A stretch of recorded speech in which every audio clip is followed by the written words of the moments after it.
Last night, oh golly, just before I went to bed, I had a message that came in from the state director of the John Birch Society, and he's been tracking this for the last couple of years.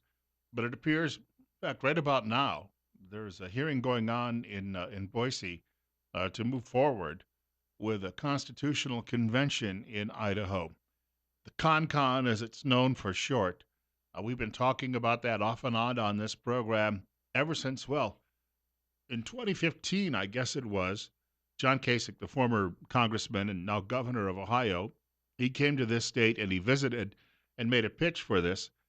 States around the country, at least Republican controlled states around the country, have been clamoring for a long, long time for a balanced budget amendment that would be added to our U.S. Constitution that would bar government from spending any more money than it brings in hopes that will eventually, and it may now be a bit of a pipe dream, but pay down the $20 trillion in debt that this country currently has, which threatens our future, our grandchildren's future, our children's future.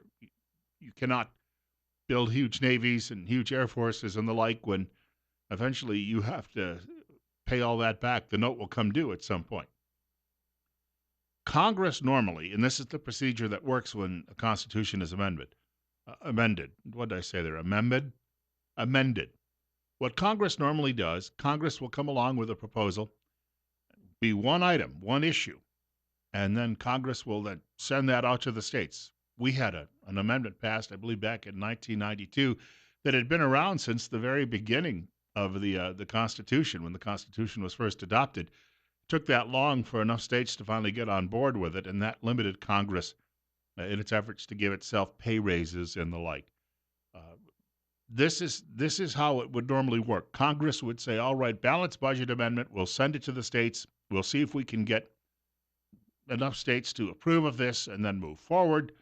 And then it will become an amendment. The other option in government is this: the states themselves hold these constitutional conventions, and when you simply get enough states to ratify this particular proposal, then it becomes the latest amendment to the U.S. Constitution and therefore law. And because we haven't had anything coming down from Congress in quite some time on a ballot, your congressmen and senators. Let's be honest. A lot of them are very good. We have at least a set of four fiscal hawks. I know they're not necessarily always the most popular guys among our conservative base in Idaho, but they've been fairly good when it comes to spending issues. They're not big on earmarks and the like. On the other hand, even a lot of Republicans in Washington look around and realize, hey, I can get reelected if I keep taking satchels of cash, borrowed cash back home and spreading it around my district or my state. So we're not seeing the amendment coming from that direction. So the belief now is that, well, if the states push it, we'll get it done. But here's the drawback in all of this. We could have, and this is the fear of a lot of people out there, and there are a lot of people, legal minds, who say it is justified.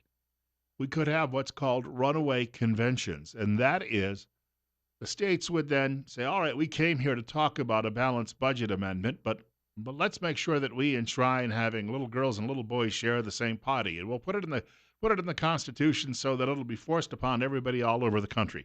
Now, I'm throwing that out there not as a possibility. I'm just telling you.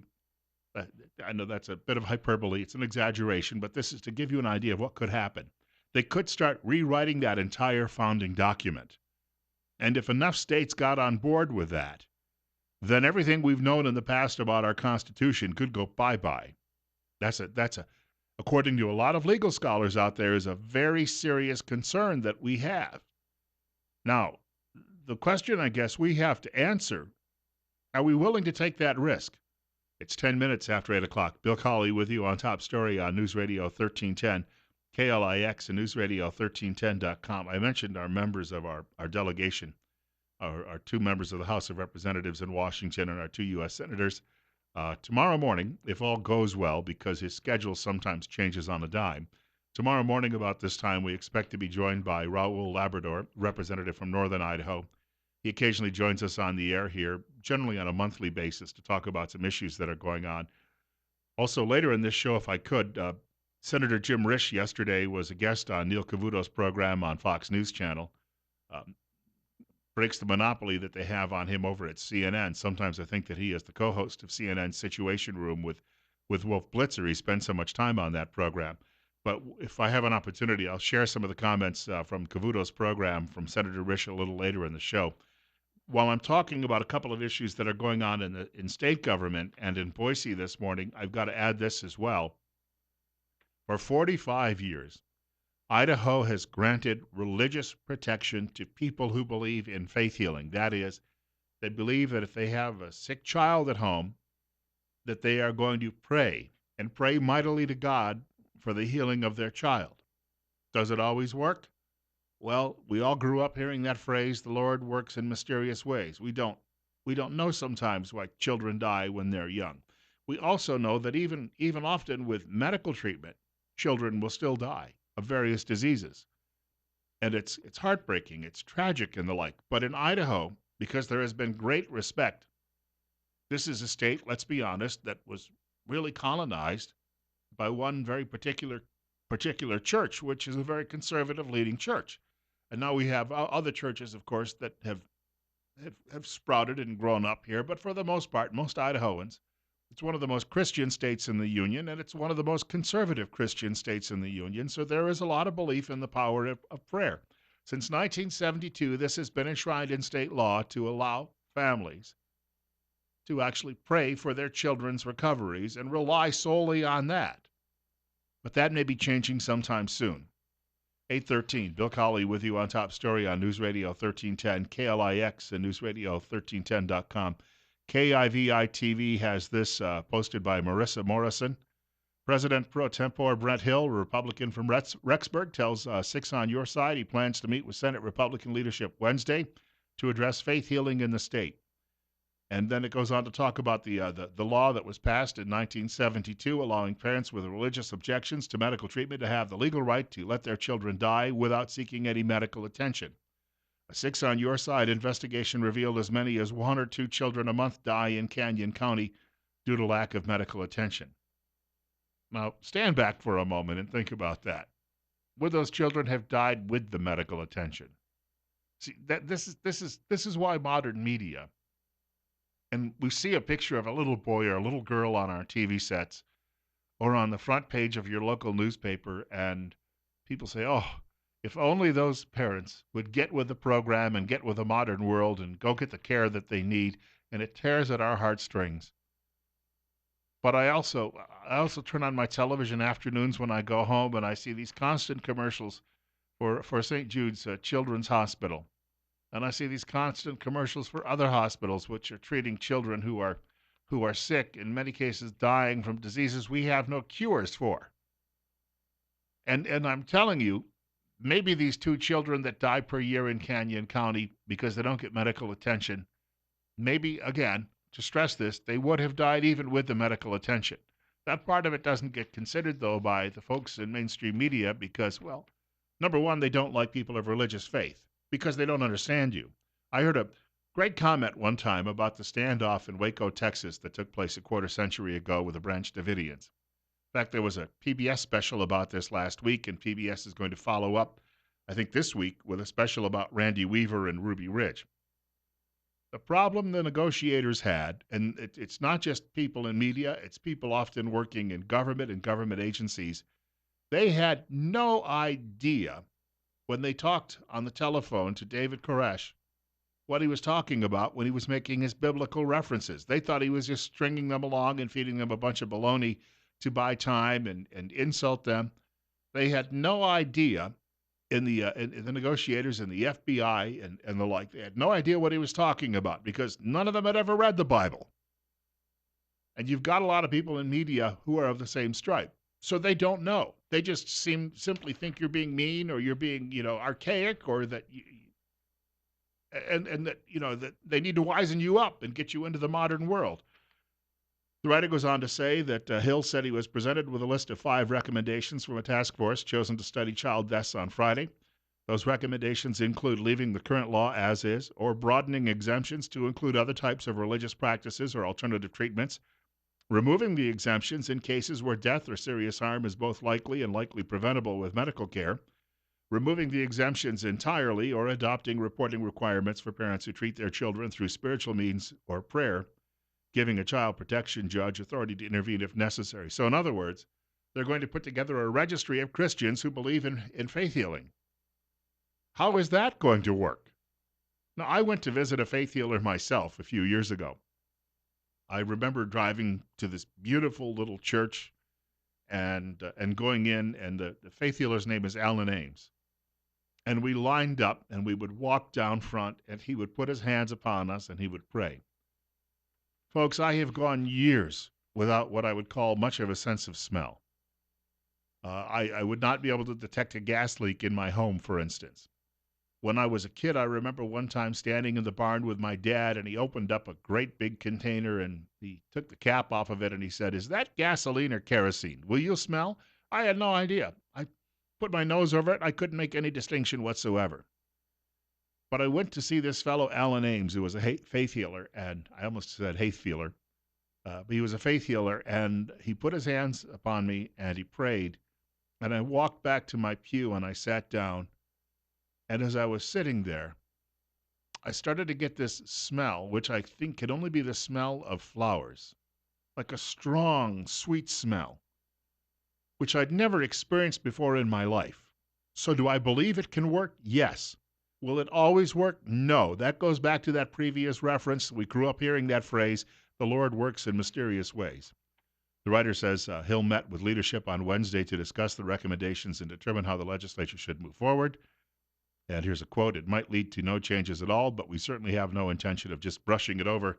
It's an important issue." 8:18, Bill Colley with you on Top Story this morning on News Radio 1310 KLIX and newsradio1310.com. Speaking of medicine, we have the folks from Dr. Jonathan Tripp's office coming up in just a few minutes. Also, I wanted to mention today, just after the 9 o'clock news, we're going to be speaking with a leader of what you might call, well, it's an organization that would be called, none of the Tea Party organizations belong to some sort of great big clearinghouse. They're all loosely affiliated, but a group of patriots have an event coming up, and she's going to be talking with us about that following 9 o'clock news this morning. Also wanted to mention, as long as I was on the subject of medicine, there are a great many choices available when it comes to your hearing health.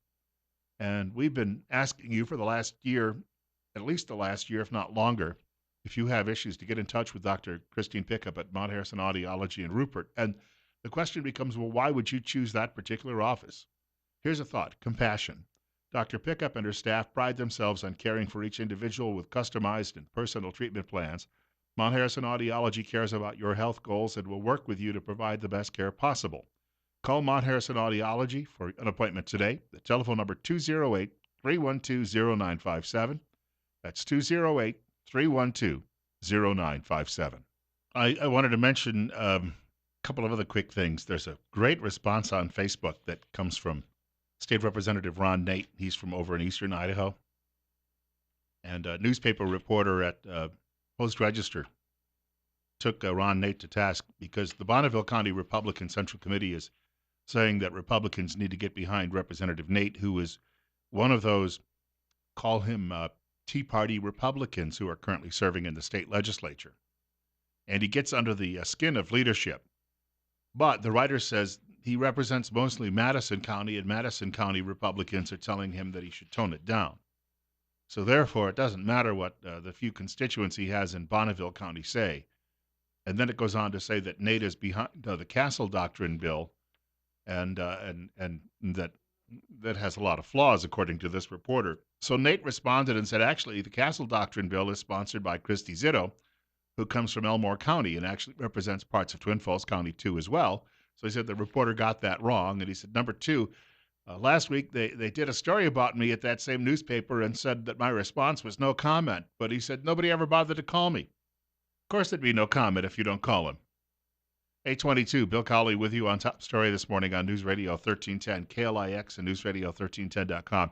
We have a new friend of the program. Actually, I had a great time. On Monday afternoon, I was out in Declo. I drove out to Cassia County during the course of the afternoon. It was a beautiful day. I got to see where all the flooding had been. A lot of it's cleared up. I got to see lots of potholes. But I got to see something actually very nice that's taking place. The germination, if you will, or the transformation. One of the oldest houses in that county is being renovated.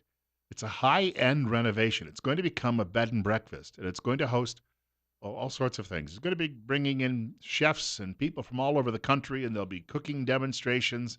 And it's in a beautiful location along a canal, just really north of Declo. And I had a wonderful time touring this old building. Some of the walls in this old building are 5 inches thick, and I'm told they would stop a 50 caliber round, which is impressive enough. 50 cal will cut through just about anything. So I got to see what's going on there, and they've replaced beams, support beams, and it's going to have just a beautiful look. And I got talking with Russell, the fellow behind Western Visions. It's his company, and he launched it in Montana not too long ago, and now he's expanded and he's working here in the valley, and he can come in with his team. And he said that they were looking to do a 60-day, 90-day, 60 to 90-day renovation here, and they're ahead of schedule. They will have this entire project completed likely by the end of March. And he said that he was a young man when he was a kid growing up in Colorado, and he explained to me. He said I had to do a lot of renovations on homes at the time, and he said, but in Vail, Colorado, you better do it right because the clientele you're working for, they demand they demand that you actually get it right the first time around. And they specialize in residential remodel, and they'll do other buildings as well, additions, kitchen and bath, and whole home redesign and retrofit.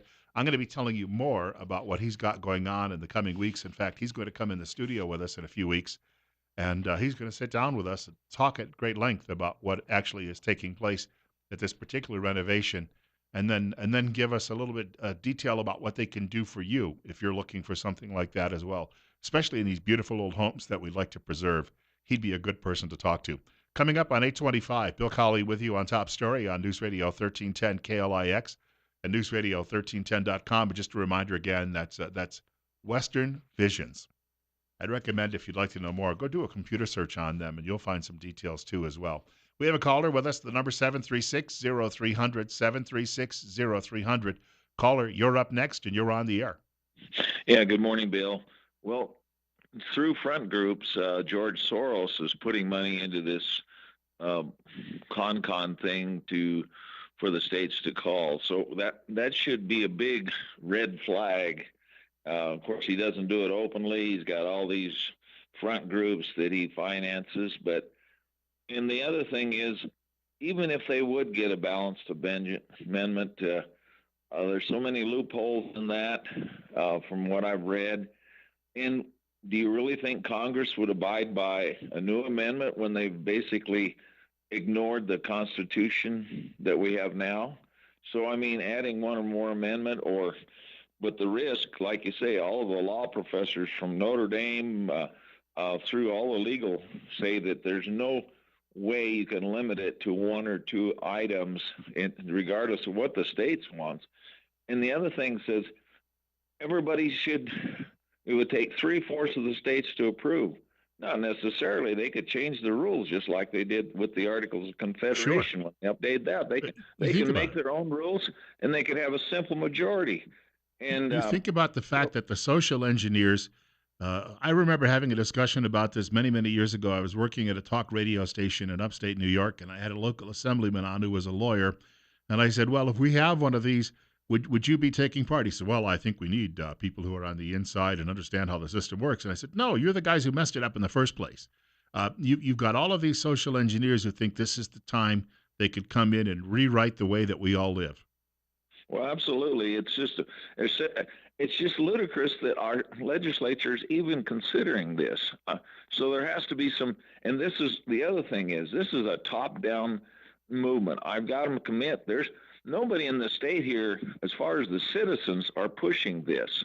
The citizens don't want it. It's a top-down deal from the Mark Levins and so forth that have been snookered into this thing thinking they're going to improve what God has already inspired with our original founding fathers. So it's just, well, like I say, the other way of amending the Constitution is safer, and that way it comes through Congress instead of from the bottom Right. up, so to speak. Thank you. Thank you much for the call. And that's why, if you really want this done, simply call Mike Simpson and call Jim Rich, Mike Crapo, and Raul Labrador and say, let's get the ball rolling. That's how it works. And we can do this in every state.